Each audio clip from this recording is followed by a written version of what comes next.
Hi there, this is Carl Irwin, the Common Magician, with a discussion on the false table wash. So this is the table wash control. I've got a video from a while back where I talk about the table wash control. This one, we're going to focus on just the blind table shuffle. So this is a full deck blind table shuffle. We're not going to change any of the cards. Ultimately, in the end, all the cards will be where they start. And this is useful for a stack deck or for a running order, new deck order kind of revelation, where you need to apparently mix the cards, but you need to keep things in order to be presented later. In the last video where we discussed the table wash control, I looked at controlling one card, a few cards, a packet of cards, a large slug, and we did spend a little bit of time on the full deck blind shuffle. This is going to be a little bit different, though, because we're going to look at, I think, some further details to making the blind table shuffle look more authentic. In the last video, I discussed just a couple of methods by which I prefer to do a false table wash, retaining the entire deck. And that really equated to just a couple of presentations that are good for apparently mashing cards together when you're not. What we're going to do, though, is we're going to take, I think, what are the best elements of some known false table washes, full deck false table washes, that most look like a real table wash. We're going to take those elements and in a modular way, kind of put them together to get something that's maybe a little bit more convincing than any one technique by itself. And we want to try to do this in such a way that it does not look sequential. It looks like a mess. It looks like what it's supposed to look like, that we're mashing cards together, changing their order, and then coming up with something that's chaotic. It can be very easy to take something that's modular and make it look modular, make it look sequential. We want to try to avoid that. So we'll talk about that a little bit too. And along the way, we'll address, I think, some of the inherent flaws to some of these other blind table shuffles. Very good ones, by the way, but just some of the problems with them that may not even be obvious. They may be more intuitive or subconscious. But when you see them happen, you kind of think there's something goofy about it. And we'll talk about why that is. So first thing I want to start with is type of cards. What type of cards are good for this kind of shuffling? The best type of card, in my opinion, is a borderless uniform pattern. So like a B deck or a weave pattern, a diamond pattern, something like this. So that is where you have the same pattern all the way through and there's no border on it. And the reason is because if I do just a false kind of zipper, you can see as I push the cards together, you don't really see. It's hard to make out. I mean, if I cast a shadow, you can kind of see the line, right? The edge coming through here. But otherwise, it's hard to make out. And you never look at a shuffle in a state like this for a while. Things are always in motion. It's hard to see where things start and end. And that's very, very useful whenever you're doing this kind of a shuffle. So ace through king, ace through king, ace through king, ace through king. That's what we're going to work in a running order on our examples. The second best type of deck would be, if you had to use a bordered deck, I think the second option would be a red, a uniform red, because red is a lighter contrast against the white than blue. So in this case, right, if I do the same kind of thing, it's not quite as obvious that, where the edges start and end. It's a little bit easier to see, but it's not quite as obvious. And this one's not in order. This is going to be our control deck. That's a regular deck of cards that's truly shuffled. I think the worst kind of deck would be something like this, where it's a high contrast color, uniform high contrast color, blue with a white border, because you really can see the edges. And if I do this very slowly, you can really make out, and honestly, this is pretty convincing. I don't want to defame this, because I think even this one shuffle, a zipper type shuffle, in this way is still pretty convincing, even with a blue bordered deck. But you can see orientation a little bit more clearly. and some of those discrepancies might show up more readily with this kind of color.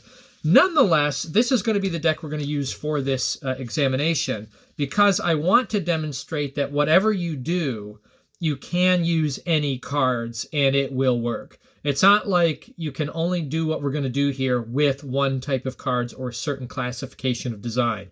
I think you can get away with this with any kind of cards, and that's why we're going to use these. But it's worth mentioning that some are obviously better for obvious reasons. Let's talk now about what does a table wash look like. I do not frequent casinos. Okay, I don't go to casinos. I don't really know a casino procedure from experience at all.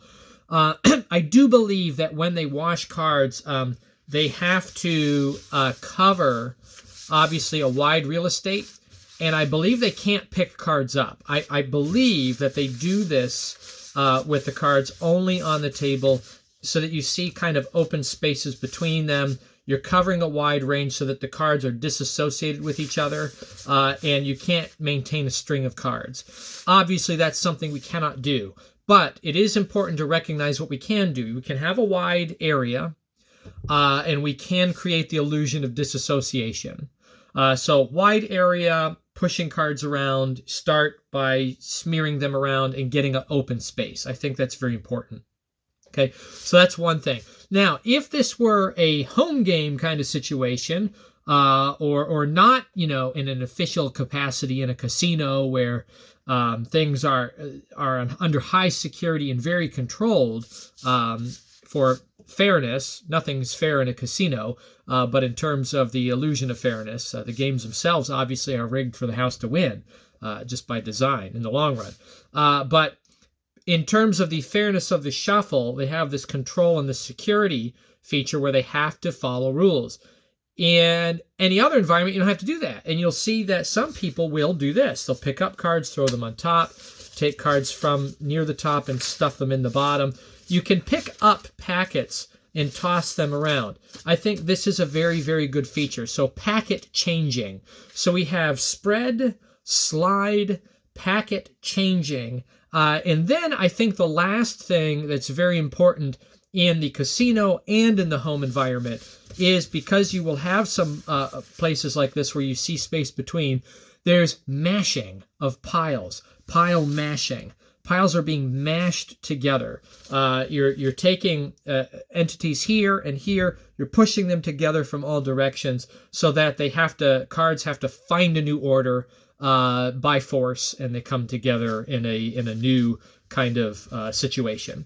And then the last thing that I think is essential for a wash procedure is actually, this is not actually very good. I think in a casino, because you can't lift cards, they would never show the bottom. However, in our circumstance, we're going to use this to our advantage, because there may be times when you want to flash the bottom card as a convincer that you do not have control and that things are not in order. You can take, you can take a deck that's in running order or new deck order, and after doing a procedure like this, you can flash the bottom and it still would not be apparent because corners are sticking out in all directions and you see a mixture of colors and values. And that's a benefit. So as a subtlety, we're probably going to want to show the bottom in a way when we gather things up. But nonetheless, one thing that you want to follow up with in the casino and in our situation is a real shuffle. In the casino, there would be a real shuffle. They would take the top off. They would do a riffle shuffle sequence. They might do some strips. We don't necessarily have to do that. But some kind of real shuffle sequence and a cut at the end, I think, helps with the illusion to not just limit it to a chaotic wash, but also follow that up with something that is legitimate, just to ensure that everything is mixed up. And one thing that does is that having washed the cards, it makes the follow-up shuffle, table shuffle, or you could do an in-the-hands riffle shuffle. It makes it more authentic because the cards obviously were shuffled. So the addition of this other shuffle is just more shuffling, more true shuffling, and one verifies the other. So that's everything I think that's required. Wide spread, sliding of cards, packet changing, pile mashing, following with some kind of a regular shuffle procedure.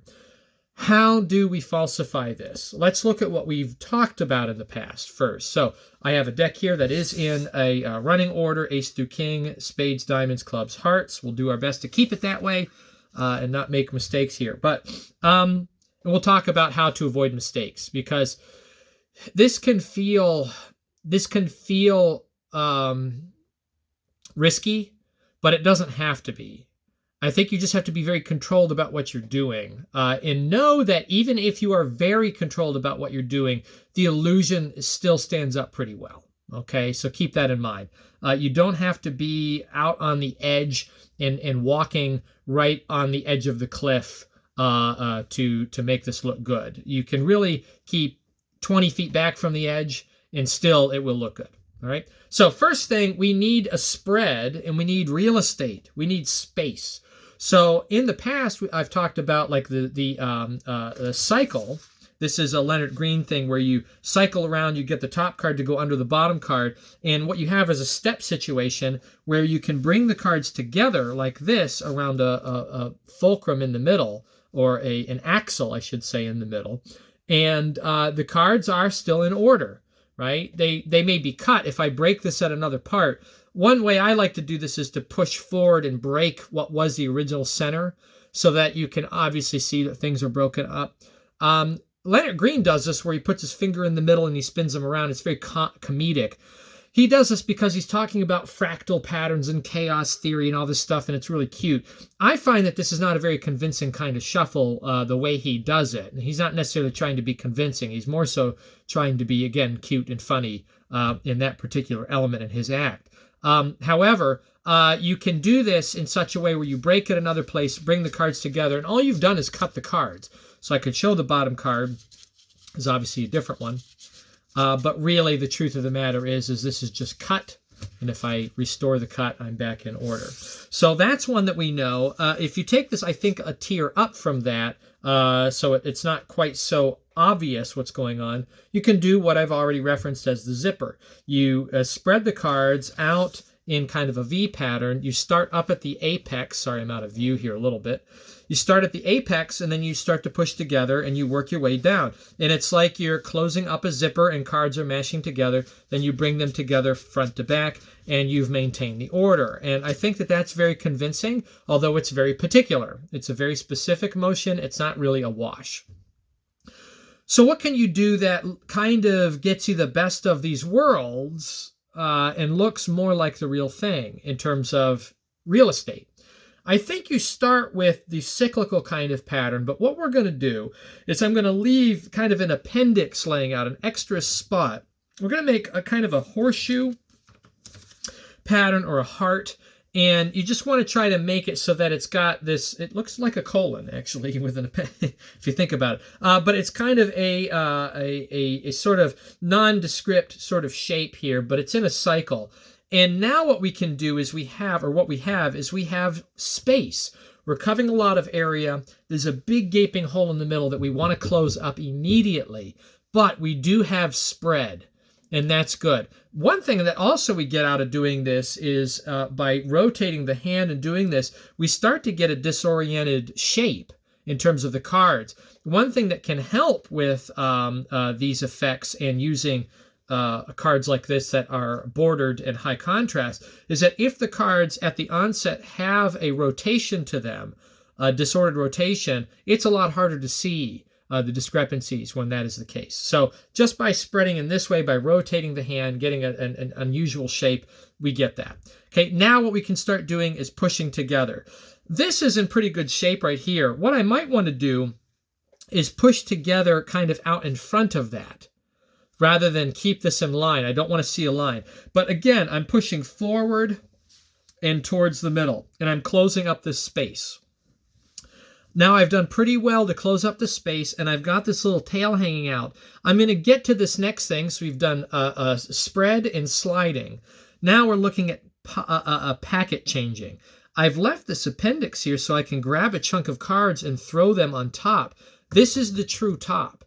And if I get this card out into the middle, I can drop this on top. Now, this looks pretty chaotic. It looks like a mess. It looks like some cards are wide out from each other so that they could change order. But the fact of the matter is all I've done is I've cut a small packet from the bottom to the top, and it weaves around like this. It follows down in this area, around, up through here, and then down to this end. This is the top and this is the bottom. And I am safe from this point. If I just gather together all the way around the perimeter, I'm safe. And this is in order. Now I'm in a situation where the cards are all protruding at different angles. I could go on to another phase from here, where I could do some more packet changing. We'll look at that in a moment. Or I could, if I want to, immediately grab this whole pile and kind of do the same thing again, right? If I just push them together again. So now it looks like I'm being extra certain that the cards are actually being mixed. I could drop a packet again on top if I want to. But now this is really, really well camouflaged. And I don't even need to be as big about the second one. I can just kind of put it out there, do a classic zipper, and things look like they've been disordered. Now, this could be the end of the shuffle.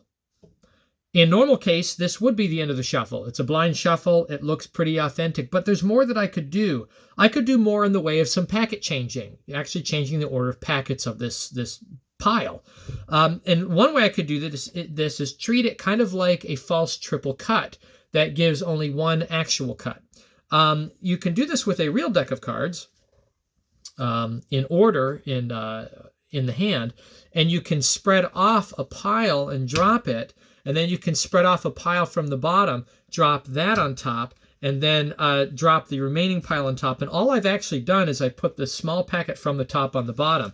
I just cut the deck one time. And as we know, cutting the deck is not shuffling the deck. I can always fix that just by spreading and undoing the cut. We can do something like that. And if we do it with a messy pile like this, where we're left off, it looks even better. I pick up the whole pile, I spread off a chunk of slop, drop it down, then I'm going to spread off to my left a bottom packet. Now, I recommend that you do it this way. Take off the bottom packet and then bring it up and over what was the middle packet, the new top of this group here, remaining group, but what is the middle. Bring it out and bring it over before setting it down on top. And make sure that you land the bottom card of that packet on the top card of that packet. And now I'm left with this one, which was the original middle, and I bring it and I place it underneath. Now, why bring it over the top? Well, one reason is that when you take something from the bottom and bring it over the top to lay it down, it appears as though, at least in the most recent memory of that picture, that it came from the top. We just want to create the assumption that we've taken a piece of the top, another piece of the top, and then what was remaining, and we've reordered everything. When really we've taken a piece of the top, the bottom, and then the middle, and we've kept the bottom and the middle really in the same orientation. So take the bottom out, bring it up over the top, and then drop it down. A little subtlety that's useful. Now we're left in this state where we've reordered them and we're not even very careful about it, but really we are. We want to make sure that we maintain a snake, just like we have been doing. I bring this together, and then that could be the end of it. So I've just reordered the packets and I can square it up from here. However, I could go on. There's another shuffle that deals specifically with the concept of pile mashing. Pile mashing is something that is inherent to a real table shuffle, where you're going to find that you end up with kind of quarters and groups. I've got a group here and I've got a group here, and I mash them together, right? And I've got groups up here, and I mash these down together. Or I might even grab a piece out and mash it in, okay? Pile mashing, I think, is very, very useful, and if we can convincingly demonstrate that with the entire deck, I think we're ahead. Now, an example of this is something called a true shuffle, a Leonard Green shuffle. This is the true version of it, called a Rosetta Shuffle. You take the deck and you split it into two halves. You spin them, and he calls it the Rosetta Shuffle because it looks kind of like a rose pattern. And then you take these disordered groups and you press them together, and they kind of find their new orientation. And then you have a shuffle deck. And essentially all you've done is you've done this. It's a riffle shuffle, but it's just a kind of a flashier looking version of it. What's wrong with that? Just as a shuffle, as a real shuffle. I think the number one thing that's wrong with it is what I just said. It's a flashy version of a riffle shuffle. It does look more chaotic, but really it's just flashy. There's no reason to do it, to take a packet, a deck, divide it into 2 packets, do this. Now, what he does is he turns it, he says this is a Rosetta, meaning it looks like a rose. He's merely explaining the aesthetic appearance of what it is, but he doesn't explain why. Why do this? The answer is there is no reason to do it. There is no reason to do this. It's an oddly specific procedure. One thing that I find with magicians is whenever they do something that's oddly specific, it's for a reason. Okay, it may be an unknown reason, but there's a subconscious understanding that they're doing something that they're trying to control. It's oddly specific, therefore it must have a reason. So I never liked this part of it, the fact that you divide 2, you spin them without cause, and then you do the thing that you say you're going to do, which is shuffle. How do we eliminate the oddly specific parts of that and do the false version of it? Let me show you the false version real quick. And I know all of you know this. I mean, we've talked about it before, and it's long-standing material. It's been out for decades now. This is the actual thing. So I've got a deck in order. You start with a slip cut of the top card. So I slip cut the top card to the middle. This is the King of Hearts is now in the middle, adjacent to the King of Diamonds. It's actually right in the middle. And then I've got over here the top packet minus the top card. Now I do the Rosetta Spin, and what I need to do is I need to bring these together such that the second card below the slipped card has to go underneath the bottom card of this packet. And what that does is it forces all of these cards to go over this entire packet. It's just going to ride up on that card and go over it. But I want to take the top card and push it forward to go underneath the slip card, which what that's going to do is take the slip card and put it back on top of the original top. And in this state right now, even before I push them together, what I actually have is a snake. As with the other false shuffles, it goes from here down through here, comes back, loops up, and then comes back down over here. It's kind of a serpentine sort of S pattern that's flattened down. I press these together in a convincing manner, and it looks like that I'm pile mashing. But really, all I'm doing is putting these right back together, ace through king, ace through king, ace through king, ace through king. Nothing has changed, okay? So that is the falsified Rosetta Shuffle. How do we do that in this situation? We've just got done with some packet changing, and notice what we have. The cards are all in different orders. They're in a different order. They're all in different orientation. I shouldn't say order, but orientation. The cards are facing different ways because of all of the shuffling that we've been doing up to this point.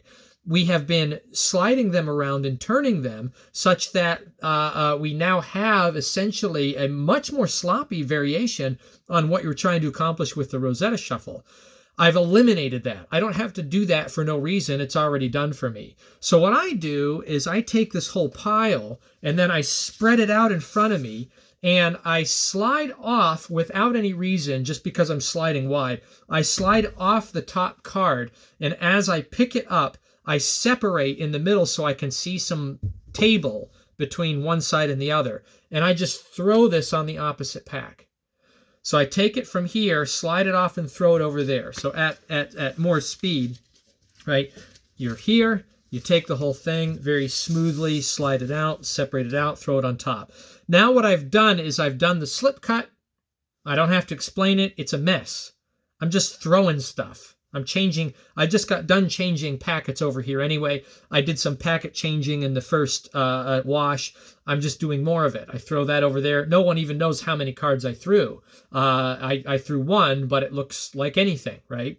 And now I've made a gap in the center. Now I've got a pile here, and I've got a pile here, and I'm actually really well primed to just put them back together.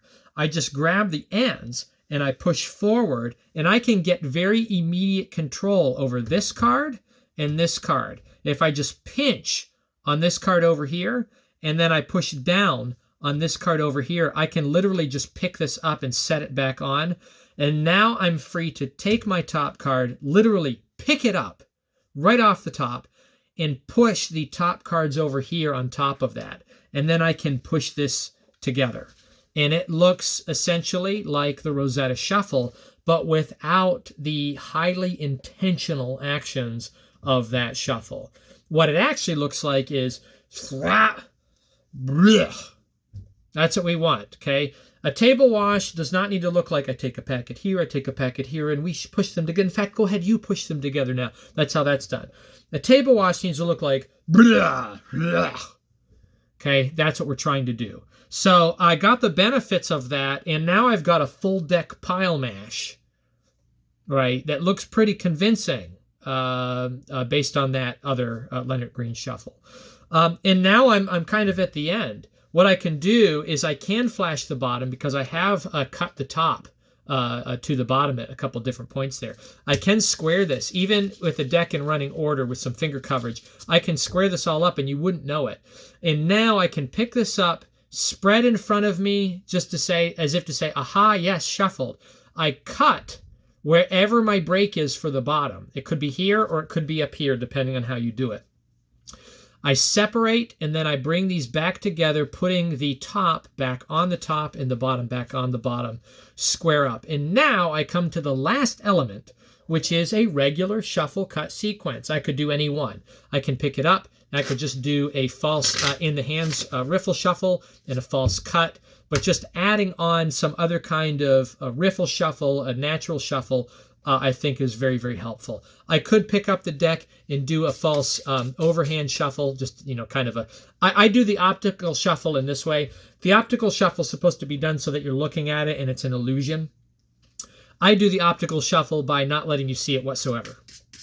Why not? So I just do 1, 2, 3 of those and throw back on bottom, and I haven't taken any cards. I find that is completely sufficient every time, because you're never supposed to be making a deal out of the fact that you are shuffling. You don't say, and let's do an overhand shuffle now. You don't do that. You just pick up, you do whatever, put it back, okay? And then I can do a false cut, and now I've put on a legitimate shuffle sequence at the very end of my table wash.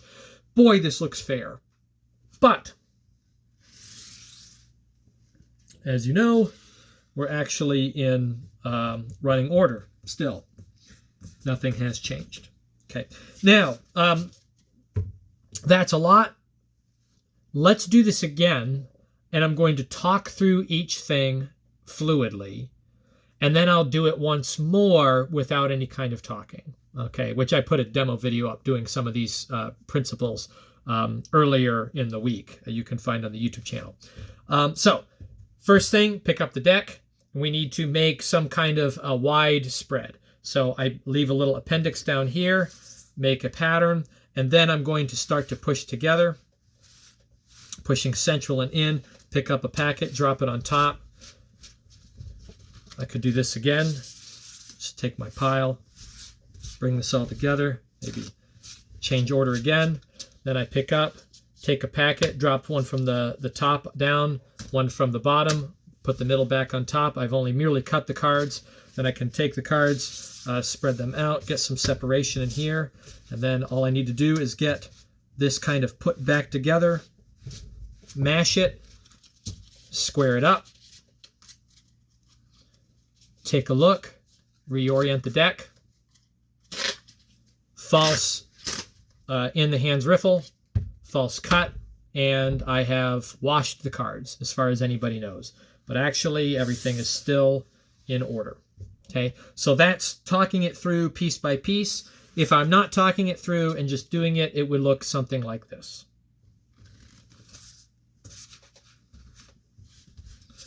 And I got to point this out, actually. I want to point something out, right? I know I was going to do this fluidly, but you use opportunities to teach. I got a break in here. Okay, I had a break in here, and you'll notice that I reached over to fix the situation. If you look down here, we have the 9 of clubs here and the 8 of clubs here. It's okay. It's okay when things go bad. And because of what we're doing, you really can just reach over and put your hands on. I highly recommend, rather than trying to do things covertly, I highly recommend that you reach in and just fix it. And then, because you're there, start pressing together there. Okay, so you can keep some control even when things go bad. All right, and now let me do this again because I know I had to stop for that explanation. But just keep in mind that what we're doing is entirely a mess. So you can, I think, get hands-on. If you see something go bad, reach in and fix it, and then bunch together there and then work out from that area. Nothing wrong with that. Most of the time when I do this, some usual oddity does happen and I have to kind of intervene a little bit. I don't think there's anything wrong with that. Okay, so again, from the beginning, no talking, I promise this time.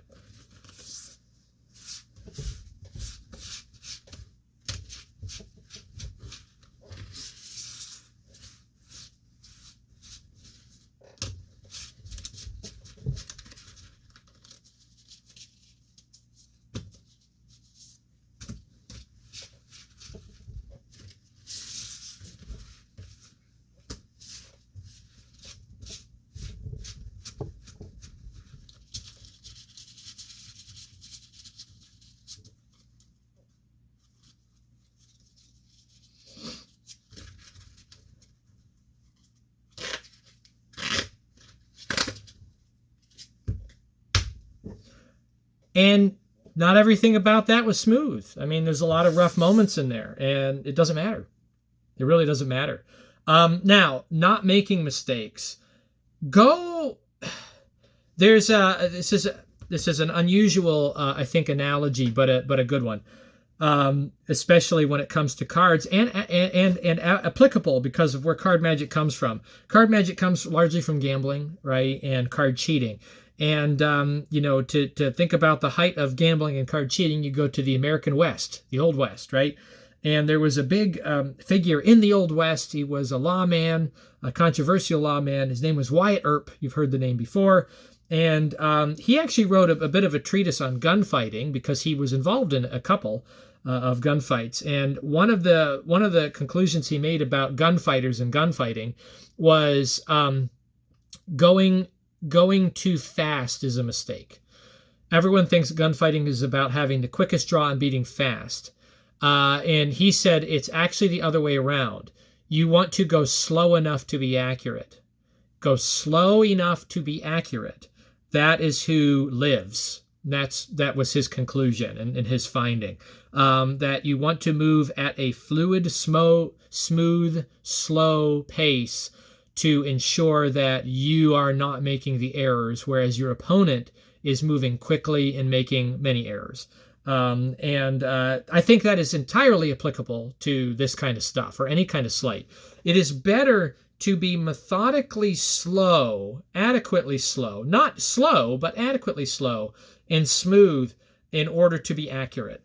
So in all of these steps, as you spread, don't let it get away from you, right? Just try not to let things get away from you. Be slow and methodical. I'm not going very fast right now. In some respects, this might look even better than the example I did. See that correction right there?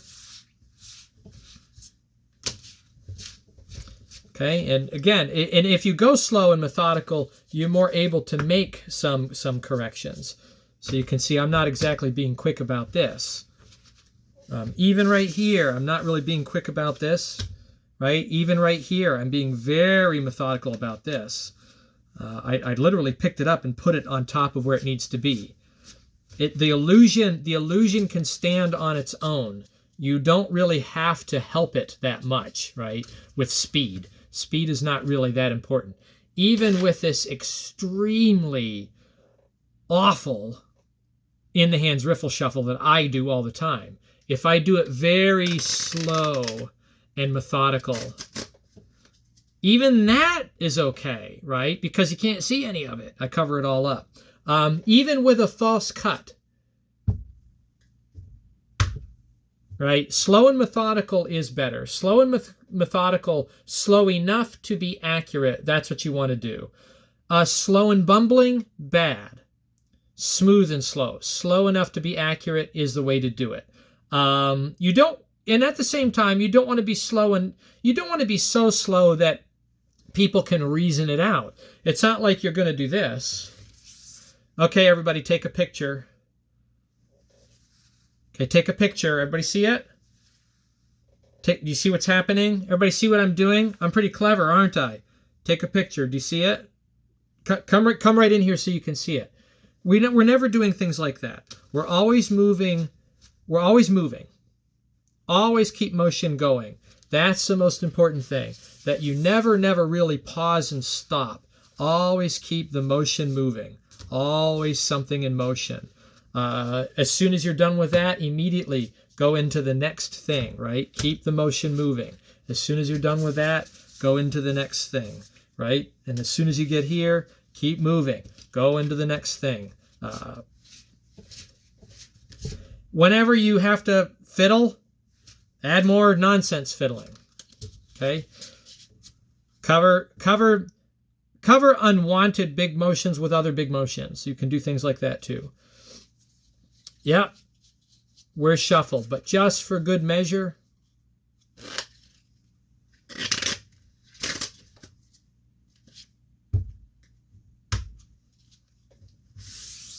There we have it. Okay. So anyway, those are my thoughts on this, and a few ideas to pick from other shuffles that exist to try to make one kind of experience. It's one experience of mixing the cards. I mean, if I were to do the real rendition of what we're doing here, you know, it would look like this.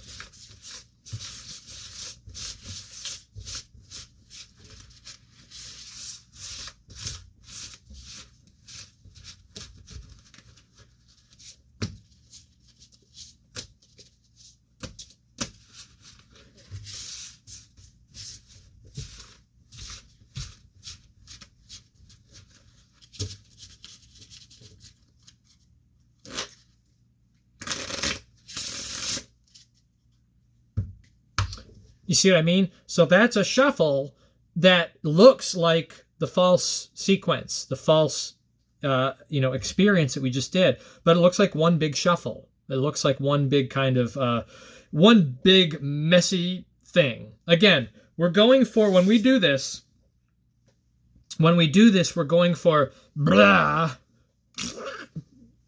sludge, okay? We're not going for, now I will do this one thing, then we'll do this next thing, and then we'll do something else. Things have to flow, always in motion. One thing follows the next, but not in such a way that it's compartmentalized. One thing flows to the next. It's the logical thing. If I'm shuffling the cards like this, and I get them into a pile, well, where do I go from here? I'm either done, or I pick things up and change them more, right? And where do I go from here? Well, I can, change them more. Okay? This is one thing. It's not several different things. It's just one moment of spreading, sliding, packet changing, and pile mashing until we get to the end with a real shuffle. So, best of luck with that. Happy magicking.